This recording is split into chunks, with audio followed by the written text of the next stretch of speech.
নমস্কার বন্ধুরা, আজ আমি আবারও চলে এসেছি আপনাদের সামনে আবারও একটি নতুন রেসিপি নিয়ে। আজকে ভীষণই সিম্পল একটা রেসিপি নিয়ে এসেছি। আজকে আমি বানাবো চিংড়ি মাছ দিয়ে পুয়ের ডাঁটার তরকারি। তো চলুন দেখি কিভাবে বানানো যায় এই রেসিপিটি। আমি চিংড়ি মাছগুলো ধুয়ে নিয়ে এসেছি, বেছে ধুয়ে নিয়ে এসেছি। তো এখানে আমার 200 চিংড়ি রয়েছে, দিয়ে দিলাম হলুদ আর দিয়ে দেবো নুন, মাখিয়ে নেব। চিংড়ি মাছের মতো 10 মিনিট রাখলেই হয়ে যাবে। তো 10 মিনিটের জন্য এটা এভাবে থাক। এদিকে আমি গ্যাসের উপরে কড়াই বসিয়ে দিয়েছি, দিয়ে দেবো সর্ষের তেল। রান্নাটা আমি সর্ষের তেলে করব। দেখুন তেলটা আমার গরম হয়ে গেছে, আমি একটু স্প্রেড করে নিলাম চারিদিক দিয়ে। মাছগুলো আমি ভেজে নেব। দেখুন মাছটা আমার ভাজা হয়ে গেছে, এবার আমি এগুলো তুলে নেব। এই তেলের মধ্যেই দিয়ে দেবো আর একটু তেল। তেলটা আমার গরম হয়ে গেছে, দিয়ে দেবো একটা শুকনো লঙ্কা, দিয়ে দেবো তেজপাতা আর দিয়ে দেবো কাঁচা লঙ্কা। এখানে 5টা কাঁচা লঙ্কা রয়েছে আমার। এটা করতে আমার লাগবে, দেখুন এখানে পটল নিয়ে নিয়েছি, এটা নিয়ে নিয়েছি গাঠি কচু, আর এটা নিয়ে নিয়েছি আলু, এখানে কুমড়ো দেখুন এইভাবে কেটে নিয়েছি। পটলটাও এরকম করে কেটে নিয়েছি, বুঝতে পারছেন। এখানে গাঠি কচু রয়েছে, এখানে রয়েছে পুয়ের ডাঁটা। তো পুয়ের ডাঁটার পাতাগুলো আমি নিতে পারিনি, কারণ আমার 2 দিন আগে পুয়ের ডাঁটাটা আনা ছিল। তো পাতাগুলো নষ্ট হয়ে গেছে বলে আমি আর নিলাম না। কদিন ধরে আর কিছু করতে পারছি না, এই পুজোর সময় প্রচুর কাজ থাকে।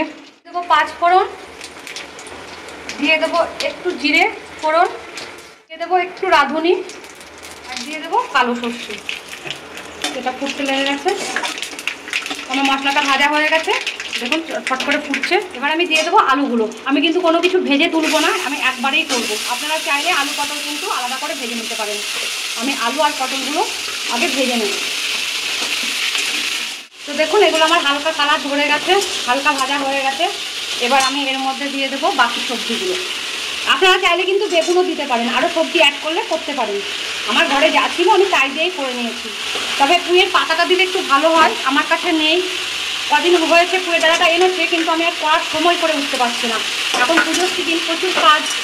তো যাই হোক, আমি এগুলো একটু নাড়িয়ে নিলাম। দিয়ে দেবো হলুদ আর দিয়ে দেবো নুন, পরিমাণ মতো নুন নাড়িয়ে নেব।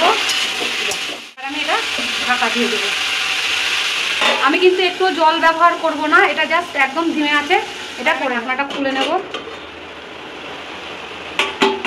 একটু নাড়িয়ে নেব। আমি ঢাকাটা দিয়ে দিলাম। এবার আমি ঢাকনাটা খুলে নেব, দেখবো এটা সেদ্ধ হয়েছে নাকি।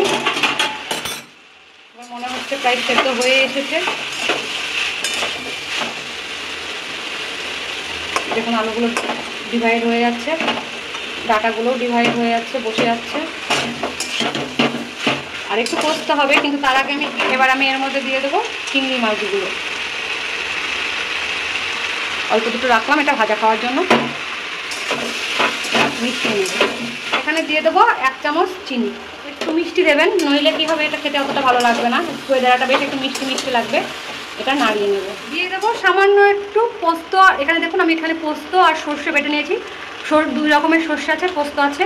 এই বাটা আমি জাস্ট 1 থেকে 2 চামচ দিয়ে দেবো। এটা অপশনাল, আপনারা চাইলে দিতেও পারেন, না দিতেও পারেন, প্রয়োজন নেই। না দিলেও কিন্তু ভালোই লাগবে। হ্যাঁ, এটা আমি নাড়িয়ে নেব। আমার রান্নাটা হয়ে গেছে। এবার আমি দিয়ে দিলাম একটু ভাজা জিরের গুঁড়ো, 1 চামচ মতন ভাজা জিরের গুঁড়ো দিয়ে দেবেন, স্বাদ খুব সুন্দর হবে। তো নাড়িয়ে নেব। তো দেখুন কি সুন্দর মাখো মাখো হয়ে গেছে। এটা দেখুন মেশানো হয়ে গেছে। এবার আমি এটা নামিয়ে নেব। নিলাম। তো দেখুন তৈরি হয়ে গেল আমার পুয়ের ডাঁটা, চিংড়ি মাছ দিয়ে পুয়ের ডাঁটার তরকারি।